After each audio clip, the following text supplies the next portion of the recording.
بسم اللہ الرحمن الرحیم۔ السلام علیکم سامعین، جائی آڈیو لائبریری کے تعاون سے آپ سماعت فرما رہے ہیں لبیک کا پارٹ نمبر 16۔ آپ کی سماعتوں کی نظر کر رہے ہیں مجید احمد جائی۔ سجدہ سہوہ۔ سفید پتھر کو دیکھ کر وہ رک گیا۔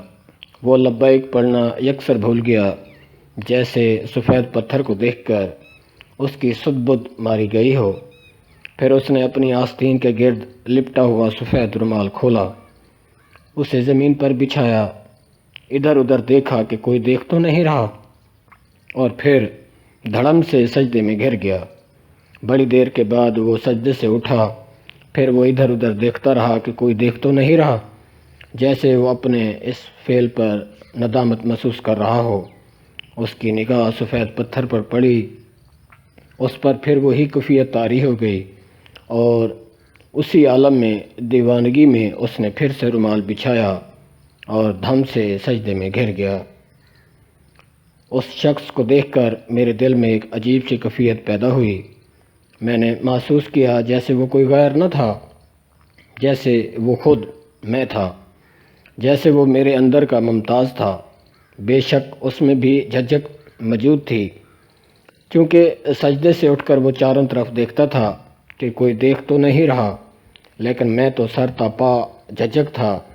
مجھ میں اتنی جرأت نہ تھی کہ رومال بچھا کر سجدے میں گر پڑوں، حالانکہ میں محسوس کر رہا تھا کہ سفید پتھر محض ایک آؤٹ ہے، جس کے پیچھے وہ خود چھپا بیٹھا ہے، جس کے لیے ہمارے سجدے مخصوص ہیں۔ میری نگاہ سامنے کی طرف اٹھ گئی۔ پگ ڈنڈی سے پرے ایک ایسی ہی خارنما کھو تھی جس میں میں بیٹھا تھا۔ اس کھو میں امریکی طرز کا ایک باورچی خانہ لگا ہوا تھا۔ اوون، چولہے، سنک، سب کچھ کیل کانٹے سے لیس۔ کھو کے باہر ایک ٹرالا قسم کی کار کھڑی تھی۔ اندر باورچی خانے میں زمین پر ایک قالین بچھا ہوا تھا۔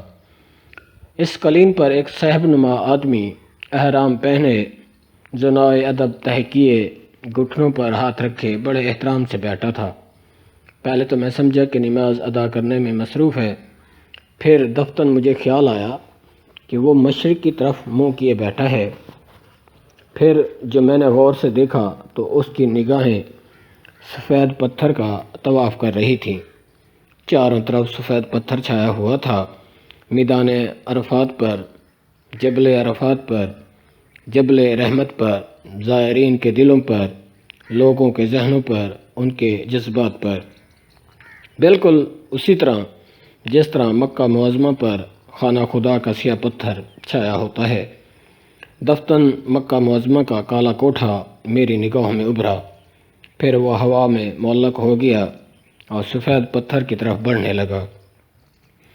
سفید پتھر کے قریب پہنچ کر وہ اس کے پہلو میں استادہ ہو گیا، اور پھر دیکھتے ہی دیکھتے سیاہ اور سفید پتھر دونوں ایک دوسرے میں مدغم ہو گئے۔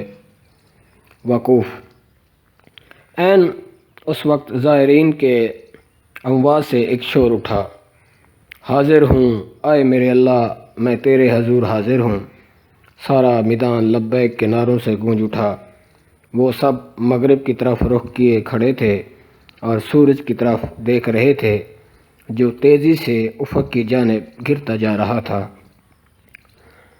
جوں جوں وہ سب لبیک پڑھتے جاتے، ان کا جوش و خروش بڑھتا جا رہا تھا، جذبہ جوار بھاٹا بنتا جا رہا تھا۔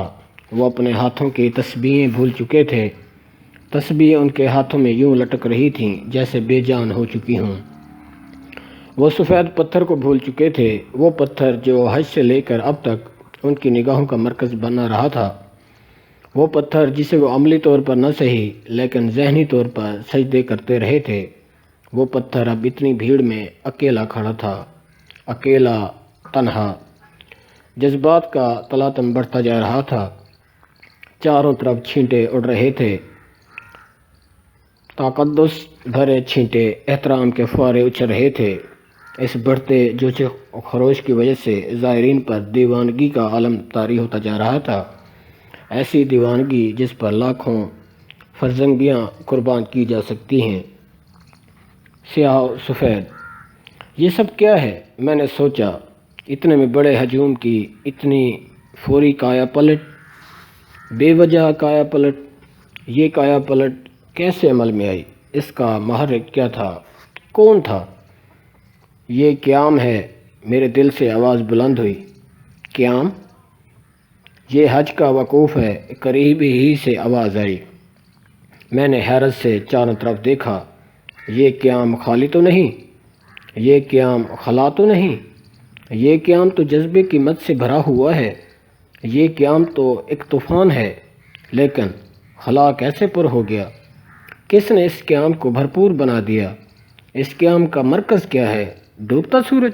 نہیں نہیں، ڈوبتا سورج تو کبھی روح میں جوار بھاٹا پیدا نہیں کر سکتا۔ ڈوبتا کیا، چڑھتا سورج بھی جذبے کی تخلیق نہیں کر سکتا۔ یہ سورج جو دن رات کی پابندی میں مقید ہے، یہ بیچارہ کیا مرکز بنے گا؟ میں نے تحقیر سے سورج کی طرف دیکھا۔ میری نگاہوں تلے سورج ادب و احترام سے پیچھے ہٹ گیا۔ دو پتھر ابھرے، کالا اور سفید پتھر۔ وہ دونوں ایک دوسرے میں مدغم ہو رہے تھے اور پھر وہ بڑھ کر سارے میدان پر مسلط و محیط ہو گئے۔ آپ لبیک سماعت فرما رہے تھے، آواز مجید احمد جئی کی تھی۔ اس سے پہلے کے حصے آپ پلے لسٹ میں جا کر سماعت فرما سکتے ہیں۔ اللہ حافظ۔